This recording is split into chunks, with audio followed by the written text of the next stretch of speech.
Good afternoon. My name is Riley Foreman, and I'm a first-year MBA student at MIT Sloan. It's my pleasure to introduce our panel, The Show Must Go On, Digitization and Innovation in the Sports World. Our panelists today are Stephanie McMahon, Chief Brand Officer of the WWE, Burke Magnus, Executive Vice President, Programming and Original Content at ESPN, and Steve Paliuka, Co-Chairman, Bain Capital, and co-owner Boston Celtics. Our panel will be moderated by Scott Shoshnick, Editor-in-Chief of Sportico. This panel will run for 35 minutes, and we will leave 10 minutes at the end for questions. Please use the chat on the right of the window for discussions during the panel, and the Q&A option, also on the right, to submit questions to our panelists, as well as on Twitter using the hashtag #TheShowMustGoOn. Questions will then be selected by the moderator. With that, I'll turn it over to Scott. Thank you, Riley. And I can't believe you put the pressure on me. Questions will be selected by the moderator. Now all the disdain is coming my way. If we don't get to your question, I apologize. We're going to select a few. It is not some sort of editorial on the questions that were sent, but we are titled The Show Must Go On. And there is probably no bigger show in sports and entertainment than the WWE.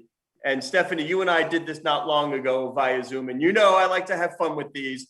So I bring some props, and I think some of our other guests might have as well, but I got to lean down for a second. You know what I do? I like to do my interviews with belts over my shoulder whenever I have Stephanie McMahon on. This is what we call entertainment. You have something coming up this weekend, Stephanie, right? There's a little event, right? It was like a small little thing. It's called WrestleMania. It's like our Super Bowl or our World Cup. And it's taking place this Saturday and Sunday from Raymond James Stadium, actually following in the Super Bowl's footsteps. And we also have takeover nights. Last night was night 1 and tonight is night 2, which is our third brand, NXT's like mini WrestleMania. So very exciting stuff. Yeah, you make it easy for me, though, because we're talking about the show going on and innovation. You launched an app today for WrestleMania. We did. And I'm curious, how many of the things in the app would have been utilized pre-COVID?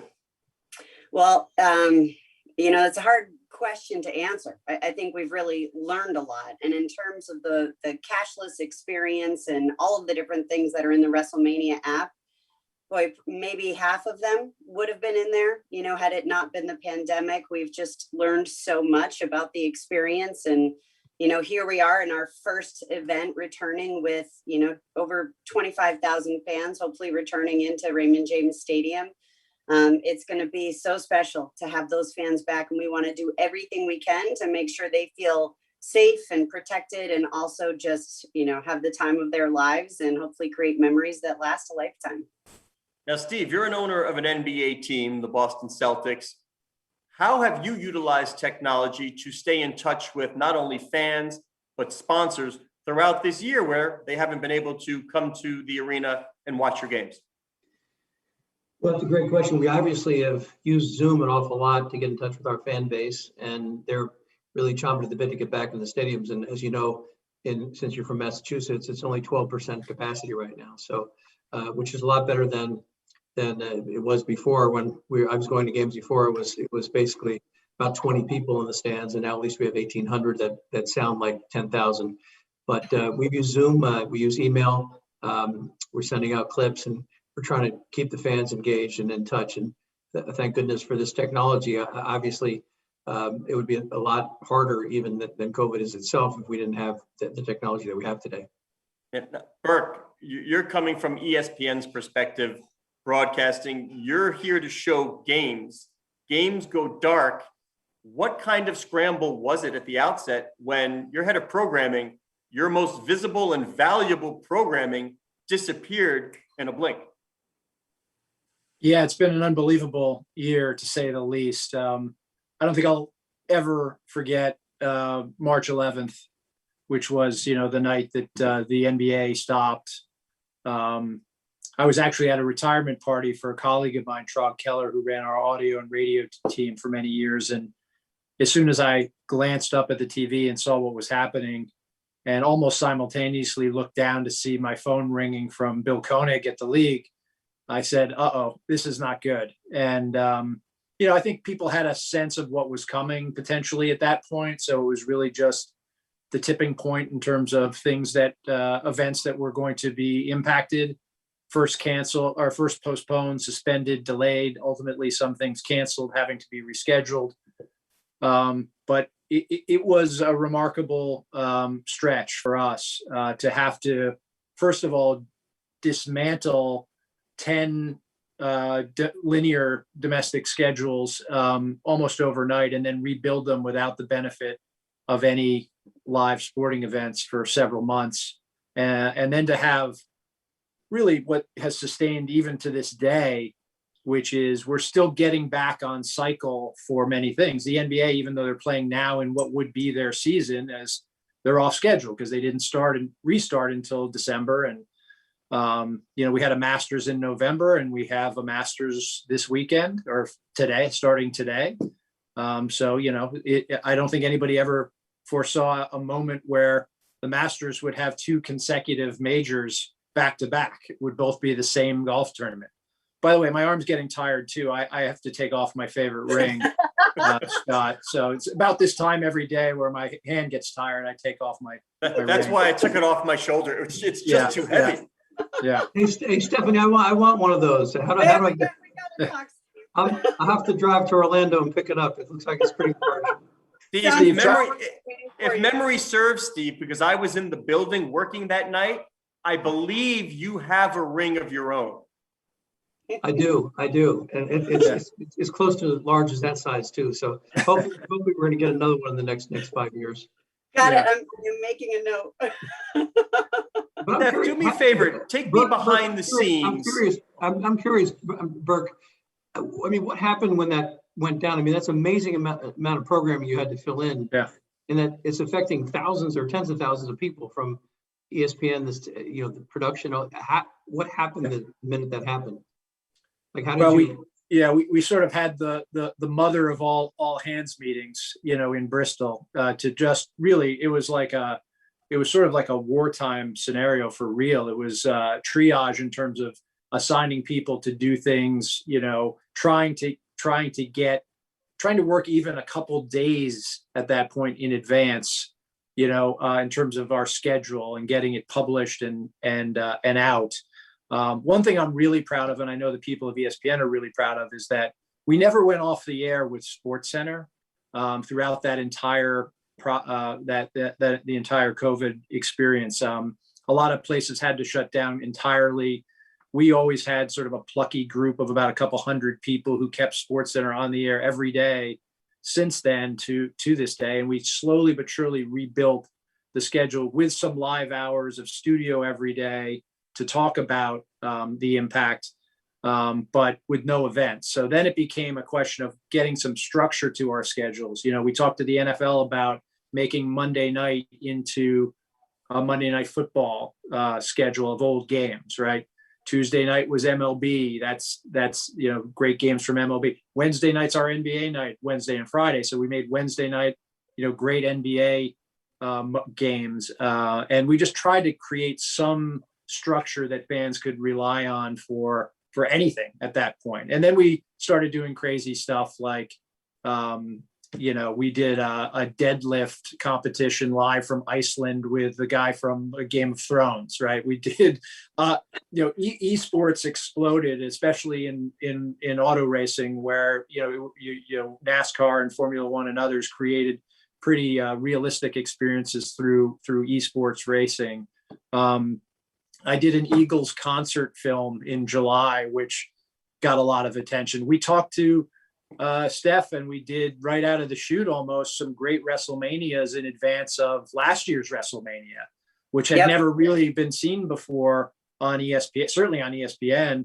And it was a great moment of synergy to promote WrestleMania, keep that flame burning, but also promote WWE Network and all the great archive content that they have. So it was literally like a day by day, trying to get 10 feet further, every day, every you'll hour. appreciate it from a basketball standpoint, Steve. They also fast tracked a certain program that involved Michael Jordan. Yep. Oh yeah. That Thank was goodness. amazing. Yeah, thank goodness. That was almost immediately, fans started connecting the dots because we had announced the series. It wasn't going to be for several months, but people started picking up on it. It got a lot of traction in social. Then sports writers started writing about it. Are they going to pull it up? Are they going to move it up? Well, the dirty little secret was we weren't done producing it yet. And, it was a 10-part series and that we knew was going to be good, but because we were far enough into it at that point.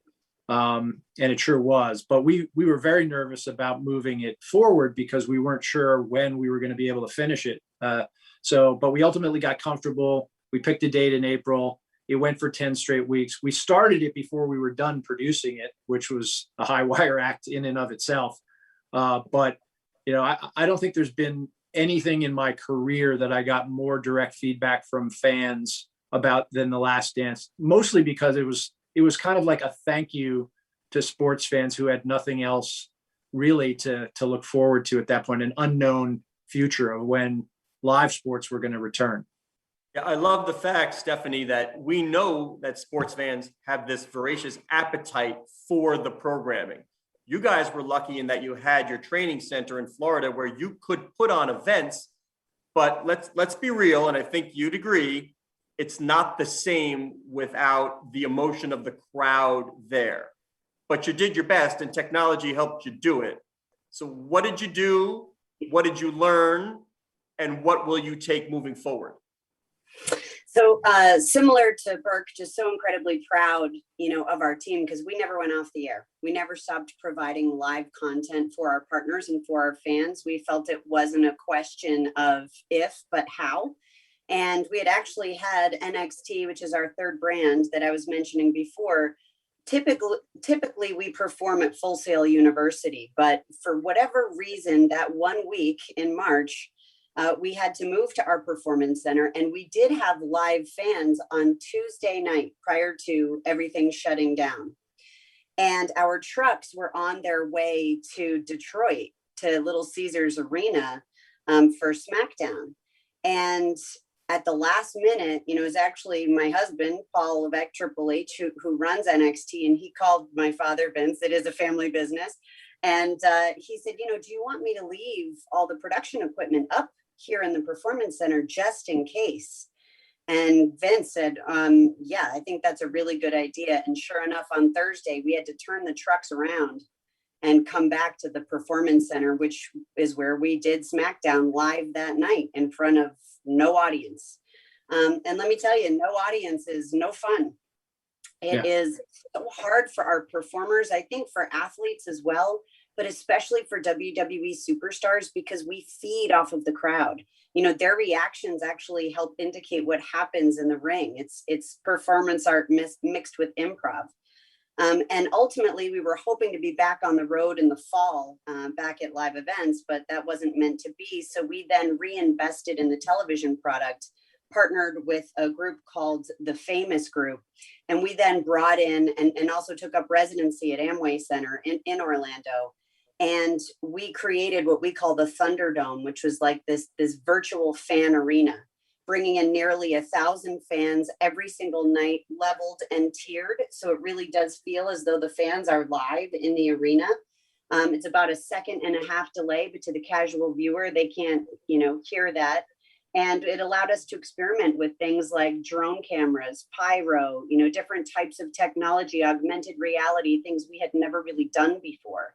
And we then moved our residency to Tampa. And, we are moving to the Yuengling Center because, of course, all of the sports leagues are coming back and they want their territories back. Spring season is starting for baseball. And, we're hoping to be back to touring now again in the second half of the year, taking with us all of our key learnings, from this whole experience and looking at what that merger of the virtual and the physical world is really going to look like for us. I think, Steve, you'll probably be impressed by this, and correct me if I'm wrong, Stephanie, but your e-commerce during the shutdown completely 100%, and let me know if it's even more, replaced in-arena sales. That's correct. Ticket sales and merch. Yep. But the big cost savings was actually producing our television out of the performance center. right? Because we had to scale so far down. But then when we invested in the Thunderdome, now our production expenses went right back up. So we're actually feeling more of the impact, the financial impact in 2021. Steve, But you're correct about the she mentioned key learnings. What are some of the key learnings that the Celtics and the NBA will take away from this COVID period moving forward? Well, first of all, I think that Adam Silver, did the right thing, shutting the league down on March 11th, and more importantly, really took a fact-based approach, as he does with everything, to COVID. And so they assembled some of the best experts in the world, and we immediately began plotting with the ownership groups and the governors, how do we get back in operation, how do we do that safely, and how do we keep the players safe and the fans safe?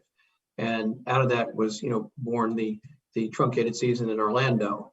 And I had been working, as you know, with the state of Massachusetts and the Mass Tech Council on COVID reopening. And the facts were very scary last March and April, and less scary today. But a vaccine was probably at that point nowhere in sight. It was 2 to 4 years, and the disease was rampant. So the NBA took a very thoughtful approach, designed this bubble, our own kind of Thunderdome, I guess, Stephanie, where they had virtual fans.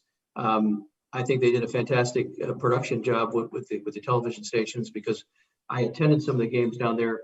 They only let a few ownership folks into the games, but when you watch it on television, it was very close to the NBA product, because they did a great job of piping fan noise in, having fans on the screens. And the most amazing thing is all the work, thousands of hours that went into that. We had 0 players infected in the bubble. Anybody that got COVID was pre-bubble. And we worked with ESPN and Disney to have that site where we had testing every day. And David Weiss from the NBA did an amazing job managing this entire staffing of all sorts of testing and follow-up and testing of employees that were working in the facility. So if you would have asked me how many people would get COVID during the NBA bubble, I would have said it would have been in the hundreds of the players, and it was actually 0.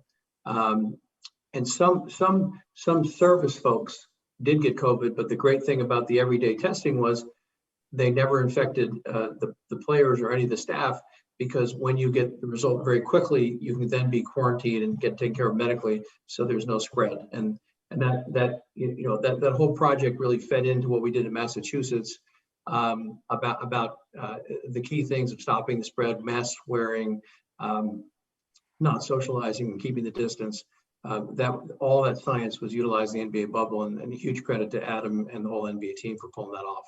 Well, there's a great deal of optimism in all the commissioners and owners I speak with about Q3, Q4 moving forward, about everybody coming back. So I'm interested in the conversations, Burke, that you would have with league constituents. That would be owners, commissioners, production people. Moving forward now, knowing what you know, and we're moving to a digital world, and Ted Leonsis compares Monumental Sports to a SaaS business. He's like digital, digital, digital. We know about Peacock. Stephanie, you have a relationship now with WWE Peacock. Burke, you have ESPN Plus. The bundle is shrinking. People are moving to streaming. What are the conversations? And I'd like to step back for a second. Burke, you have the conversation with Stephanie and Steve that ESPN wants to have with the stakeholders on the other side. What is broadcasting sports going to look like? What do you need? What works? What is the future of broadcasting? Oh, there's a nice small question, right? You heard it here. I'm gonna go get lunch. I'll be back when you're done. Yeah. Okay. I think everybody will be entertained by this. Yeah, where's the countdown clock on that one? I can put one on if you'd like. Yeah, I mean, the interesting part about the industry that we all play in is that the answer differs for every property, every event, every conference or league. And a lot of it has to do with timing, right? I mean, I got a question recently about the deal we did with the NHL, which I'm going to use as sort of an answer to this question. And the question was, why did you apply this new philosophy to the NHL deal? And the answer was, because it was available. right? Like, I mean, like timing of negotiations has so much to do with what ultimately manifests itself for a particular league or property. For example, the NBA, and by the way, I echo Steve's, compliments to the league, to Adam, to the teams, to the players about how they handled, like no other, frankly, the COVID situation in finishing their season. It was just a tremendous effort and undertaking, something we were actually very proud to be a part of at Disney in Orlando. So, this is not intended in any way to suggest that the NBA isn't perhaps the most innovative and most forward-looking league that we have a partnership with, or that we talk to regularly, because they are. It's just that our rights with them have a couple more years to run, as does Turner's, and I'm sure the next deal is going to look completely different than the prior deal, in many, many ways, because the prior deal was done at this point so long ago, right? So well, it'll primarily look different because I think there's an extra comma and a few more zeros. I'm sorry to say, Burke, but you're aware of that. Steve is happy. Stephanie's happy. I understand you might not be the happiest with that. I'm not authorized to talk on that subject right now. But let me talk about the NHL, because really this is the model that we are currently applying to rights and distribution conversations, which is, and it's a really interesting moment in time for us, because we think that our capabilities match perfectly with what modern leagues are looking to accomplish, because we're at a moment in time where it's not one thing or the other, right? We're in the middle of massive transformation. Sometimes you read articles that would suggest that we're all going to wake up one morning and it's just going to be done and changed, and everything, cable television will be gone, and, streaming will be the only thing available, and nothing works that way. I think everybody realizes that as a baseline level. So we're in this moment of transformation. And when we talk to leagues, they primarily want two things. They obviously want reach, and the biggest and broadest reach to reach the most people as they can. But they also want to expand their audiences, and they want to make sure that they have a way to touch and reach and engage with fans that might be outside the system, or might be, because of their age or demographics, might be consuming sports differently than has been the case traditionally. So when we go, we say, hey, listen, we've got everything that you would need to do both of those things and more, right? We have a broadcast network, over-the-air broadcast network in ABC. We have multiple fully distributed cable networks in the ESPN suite. We have the industry leading, by a wide margin, digital and social platforms. And now we have a direct-to-consumer product in ESPN Plus that, you talk about a bundle, connects with, that we bundle with Disney Plus and Hulu to make sort of an unbelievable array of ways to find, engage, and ultimately for us, monetize audiences. And I think you're just showing off, Burke, and just to He is, right? Yeah, just to even it out a little bit. You don't have ESPN on the phone, do you? No, but I could get you one. Along with the Sports Illustrated football phone, right? Yeah. So it's all of those things, right? And we are, we're really proud. I mean, listen, I'm not here to denigrate our competition in any way, shape, or form, but we're really proud of the fact that we've, as a major media conglomerate, sort of moved in the direction of where we think everything's going to be, and we are not waiting, for one business model to end and another one to begin, because again, it just doesn't happen that way. And we also pride ourselves on our partnerships, and we listen constantly and we engage constantly with our partners on the rights side, because their success is our success. And, the guiding light for us is to try and be the best partner we can be for the leagues and properties that we're in business with, understanding that you can't possibly have deals with everybody or buy rights to everything anymore. The cost of entry is so high. So Steve, you're on that NBA side, and Stephanie, you just did a huge streaming deal. So we know that the NFL just brought Amazon into the fold for $1 billion. Curious, between Steph and Steve, how do you see that world shaking out of rights agreements? what's the benefit of streaming over the scale of linear TV? There's an age discrepancy there if you want to reach the kids. How do you guys see it? Well, I would say, maybe the panel should have named the show Must Go Digital. And that's happening at a very rapid rate. And we haven't even talked about, NFTs and blockchain and all those other developments that are That's going what you're on. here for. You're part of the blockchain committee of the NBA. I don't know of another league that has a blockchain committee. It's a very interesting exercise, but if you step back, at the end of the day, this is going to give fans more options on how to see the sports, when to see the sports, how to directly get involved with the properties and directly link our games to the fans, and that's a real positive. It's also going to allow for more interactivity for the most engaged fans. It's always been feared the last 20 years that the cable bundle gets broken up, and it is finally happening, and that's going to really cause differentials in pricing, and probably the super fan is going to end up buying more streaming services and buying more sports packages individually, but then it allows people who want to specialize in something to specialize. So overall, I think it is great for the consumer, and the world will be rebundled into either streaming packages or individual packages, and it gives folks more choice and more options on where to spend their dollars. So ultimately, I think it's great for consumers. It's going to be a transitional time, certainly for the networks and all people who are distributing programming, but it's a very exciting time, and I think it's going to make the games more global. So certainly for the NBA, we are now streaming almost everywhere and building leagues everywhere. So I think it's a brave new world. It's going to be scary, but it's definitely exciting, and it's going to grow the fan base. Hey, Steph, can I bring a word in that we haven't heard yet, and that's data? Yep. Does the streaming customer provide you with more data? What are you gleaning from them, and what do you do with it? Absolutely. And allow me to go back to the previous question real quick. So, and WWE is very, proud and privileged, of course, to be a part of industry leaders like the NBA, Celtics, ESPN, et cetera. And, here we are having this conversation, and WWE, one thing I've learned from my father is to always be slightly ahead of the curve. Not so far ahead that people can't understand what you're doing, certainly not behind. So we've always had a distribution ecosystem, if you will, 3 different tiers. Last year, we produced 2,300 hours of content, and we produced it with this one independent producer. And we produced it for our linear television partners, which not only includes our in-ring program, but also spin-off shows, reality shows, competitions, etc. Netflix is going to be doing a 4-part documentary on my father's life, which is equal parts scary and exciting.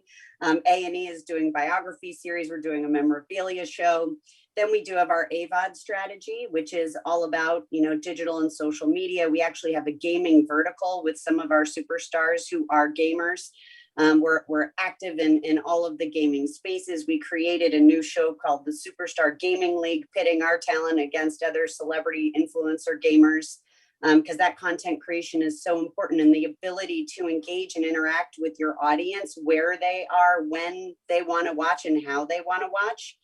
And which was the original reason why we created WWE Network over 7 years ago, which was our direct-to-consumer platform that, as you mentioned, we have now licensed all of that content over to Peacock, including WrestleMania this weekend. But we were really one of the first to launch. You like how I threw that in there? I'm a promoter at heart. Yeah, that's what you're supposed to do. You didn't miss a beat. By the way, it's presented by Snickers, everybody. Yes, thank you. Thank you. God, Scott, you're so good. Hey, wait a minute. League Pass was in there a long time. League Pass was the first OTT. Nobody considered it back then OTT. I said one of the first. But what we really were, and we look at those key learnings and realize now, as the world has sped up and all of these competitive streaming services are out there, what's the best place for WWE? We're not a technology company. So we want to focus on what we do best. We don't want to be competing with features and speed and search and everything else on all of these incredible, streaming giant platforms. So now we've licensed that content, to Peacock, which is, we're one of the first movers to do that transition as well. So it's important to be on top, to have your finger on the pulse of the marketplace, as it were, and to make sure that reaching your fans is absolutely in the forefront. I think that it always has to be fan first. It always has to be consumer first. That's how you have to think. And that's when you think about all these other opportunities like blockchain, like NFT, like gaming interactivity, in ways that, we haven't even really started scratching the surface yet. And especially in terms of data. So getting back to your last question, and we're lucky to have such great partners who are going to still continue to share subscriber data with us. But that data is imperative. You want to know as much as you can about your consumers and your customers, so you can deliver a customized experience that's really, worthy of the passion that they have for your brand, so you can continue to build on that. Okay, this guy just walked in the door from school. This is my focus group of one. Burke, I want to go to you, because what will the presentation of games look like for this guy? Because he does not sit on the couch with me and watch a game, but he's on the Xbox. He knows every NFL player because he does NFL, whatever, 20, whatever it is. He plays the hockey on there. His friends know the players, but they will not sit and watch a 3-hour game. Will the broadcast of games start to look more like a video game for the next generation? I think it's an oversimplification to say it's going to look like a video game. I don't think it needs to look like a video game. What it needs to look like is whatever he wants it to be, right? That's right. And it's going to be in multiple executions that I think are going to be highly personalized and in some cases individually delivered or constructed, right? It's not a stretch to think that an individual fan at some point, with a set of tools that could be potentially easily delivered to them through an app environment, they could create their own presentation as they see fit. In the NBA application, that might be, I only want to watch Jason Tatum, play, and I just want to see him run up and down the court, and I want to follow his every move, right? Thank you for picking a Celtic and keeping Steve happy. Steve was happy about that. Burke's an amazing negotiator. That'll probably cost us another $100 million in the television deal. Yeah, that's right. But David Stern used to say, and by the way, this was before digital proliferation, the customer, how I want it, where I want it, when I want it. It's no different. I mean, you're saying that's what we're going to be getting to anyway. Scott, let me ask you a question. How many people do you think have seen an NBA game live in the country? Oh, most people don't live anywhere near an arena. They can't go. What percent? Give me a wild guess. Oh, what percent? Man, 5. 1%, less than 1%. That was high. Wow. Which, when you think about it, that's a huge digital virtual reality possibility to get more fans to be in the stadium. We've seen prototypes of obviously the headsets. And those are shrinking, and those are getting much better. So there are going to be a lot of ways to replicate that in arena experience for a bunch of fans, and that's really exciting. How do you keep the in arena so important when I think the real ability to scale your game is via tech? The biggest audience is not with a limited number of seats. Why even waste your time with an arena? Well, the arena is electric, and as you know, the Garden's been renovated, and I think arenas are going to become huge social spots in the areas around them. So I don't think we're going to lose that. And probably after COVID, we're going to be packed. Yeah. We already have a huge waiting list for tickets, and people are being cooped up for a year. There's a mania to see all the games, and people trying to get those 1,800 seats that we have right now. It's very difficult. So I think arenas will be a magnet, and they will be here to stay. But I do think this is an opportunity for the rest of America to experience kind of more in arena-like views, and maybe some additional things that you can't even do in an arena. So it's an exciting time. And Scott, we talked about it earlier, like after the year that we've been through, like from a broadcaster perspective, like we need those buildings filled with people going crazy like they used to. The atmosphere, the excitement, there's no substitute for that. I mean, none of us want to go back to that. And the quicker we can get to what it was before pre-COVID in terms of the environment in arena, the sooner the better, as far as we're concerned. And this Saturday and Sunday, we just can't wait to have that audience back for WrestleMania. But in all seriousness, there's nothing like it live.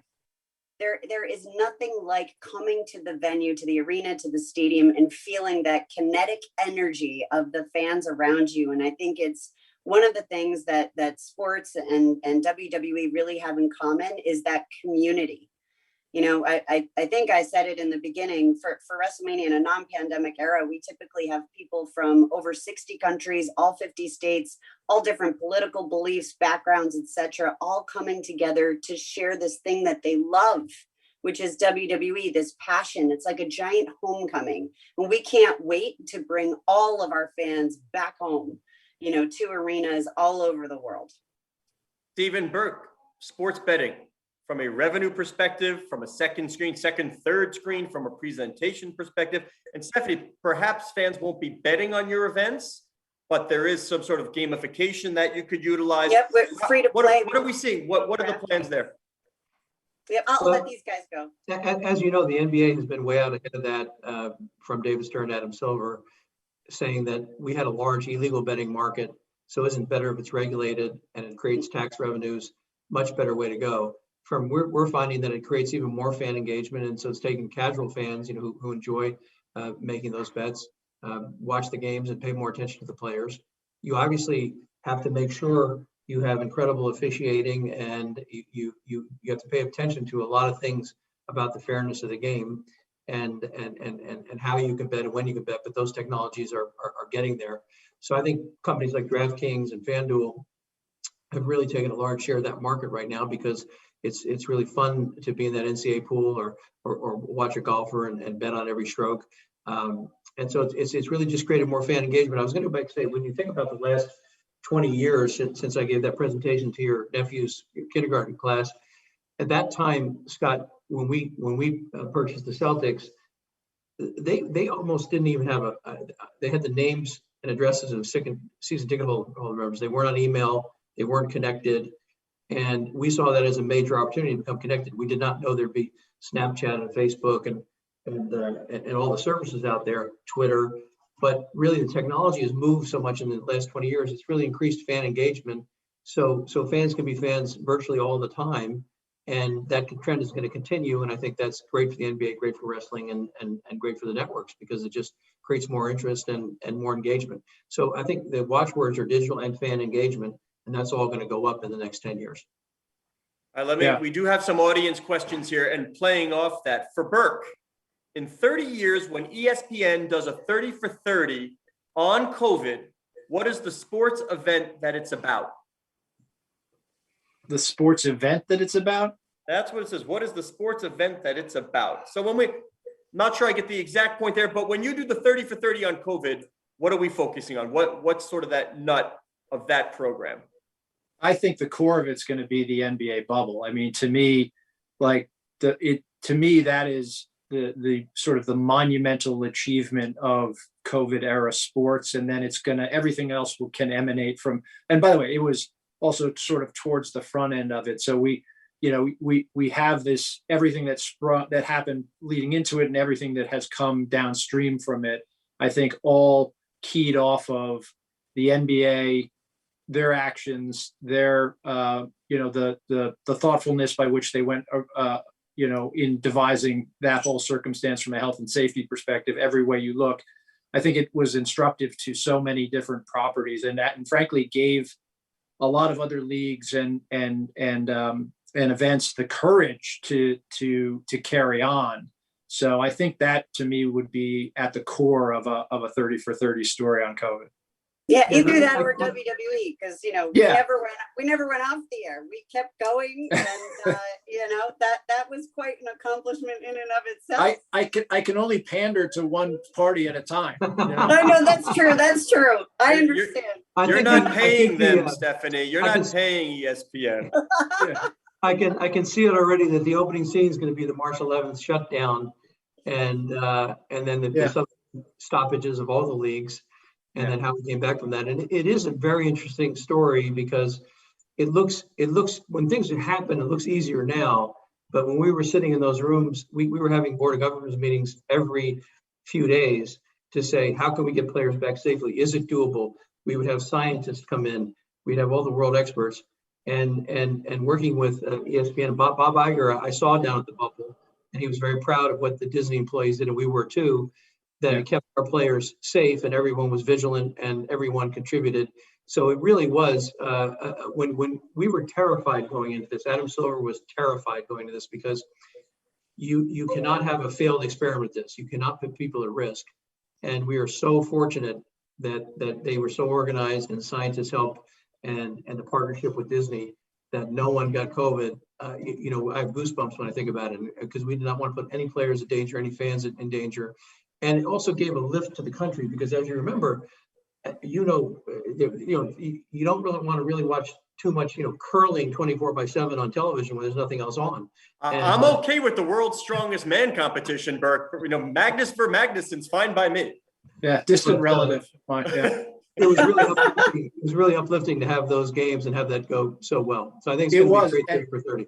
And the last thing I'll say on it too was that ultimately they created a competition that fans considered to be legitimate. And like that was a big unanswered question too, is how are they going to bring the teams back based on where they were in the season?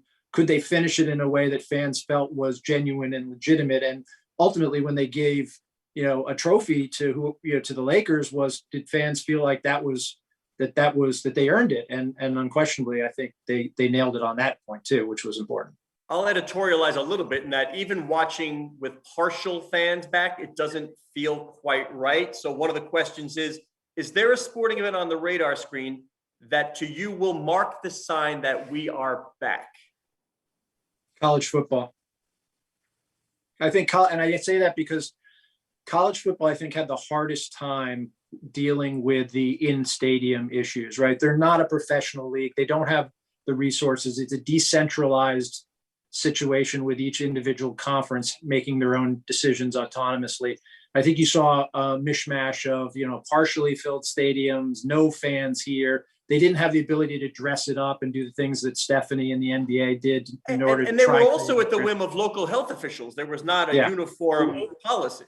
Yeah. So, I give them credit because they somehow, some way managed to pull off a season.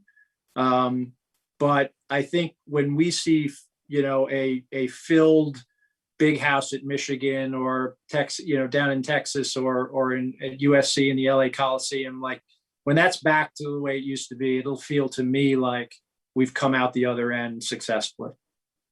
Stephanie? I think it's a really interesting answer. Of course, of course I have to say WWE, right? But when I think about college football, because it's not just having fans in attendance, it's the whole collegiate, audience, and it's everything that goes with that. I think that really will be a key turning point. I think was a great answer. Yeah. What about the Olympics? Are the Olympics the same? They're largely a made-for-TV event. So is it the same without fans there if we do, in fact, wind up staging a games? Sounds like we are. I'm on one of the subcommittees. It sounds like we are going to stage the games. And right now they're talking about limited travel and no fans from outside of Japan. Japan's been pretty good at controlling COVID. It's a mask-oriented culture. So there will be plenty of Japanese fans there, I believe. And there might even be outside fans. As you know, the vaccines are, the work we've done at the NBA, the vaccines are rolling out very quickly right now. And I'm certainly hoping that that'll enable a fan-powered Olympics. But I think Burke could talk to this. The Olympics are a made-for-TV thing. The fans give electricity, so hopefully there'll be some kind of fans there. But I think television does a great job portraying those. We have about 2 minutes left. So for each of you, and talk to among each other, biggest lessons learned throughout this? There's nothing more important than your fans. That's just one of the key lessons that I've always known. It's always been about them. It should always be about them providing the best experience possible across any platform and bringing everybody together in whatever ways we can. I would say I hadn't realized, I'd taken for granted the centrality of how important sports are in the world and certainly the United States. Without NBA games for that period of time we did until the bubble happened, we were all, it was like living in a gray world rather than in color world, and living in a linear world rather than digital world, let's say for this panel. And so sports has really brought people together. And you've seen now with all the social justice activity of the NBA and other sports trying to bring that movement forward.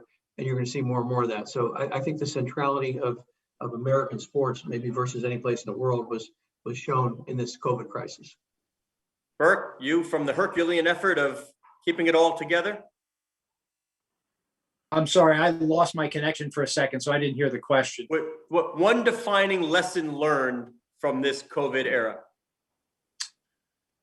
I think that a premium on innovation and efficiency. I think it taught a lot of us who may have considered there only to be one way to do things, or this is what guarantees the highest level of quality. When faced with crisis, I was really impressed across our industry.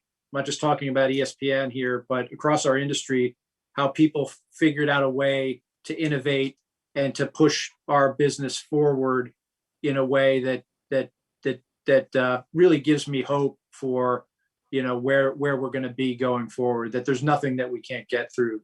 So I'm really happy with how we came out the other side. Hopefully, we get all the way out sooner than later. Yeah, I agree with you, Burke, and I think it also has really, COVID has pushed technologies that were happening, and it's turbocharged those. It's accelerated adoption. It goes back all the way back to SARS. When SARS hit in 2003, I think internet penetration in China, e-commerce was 11%. 3 years later, it was 37%. They were leading the world in e-commerce. And yeah. I think this COVID shutdown and all the issues has really pushed us faster. It's accelerating trends that were happening anyway, but it's really accelerated. All right, Stephanie, Steve, we'll let you have the last word there. Sorry, Burke, we got to let Steve have the last word there. Good. Thank you so much for sharing with the audience. We do appreciate it. Thank you, everyone. Thank you. Thanks, everybody.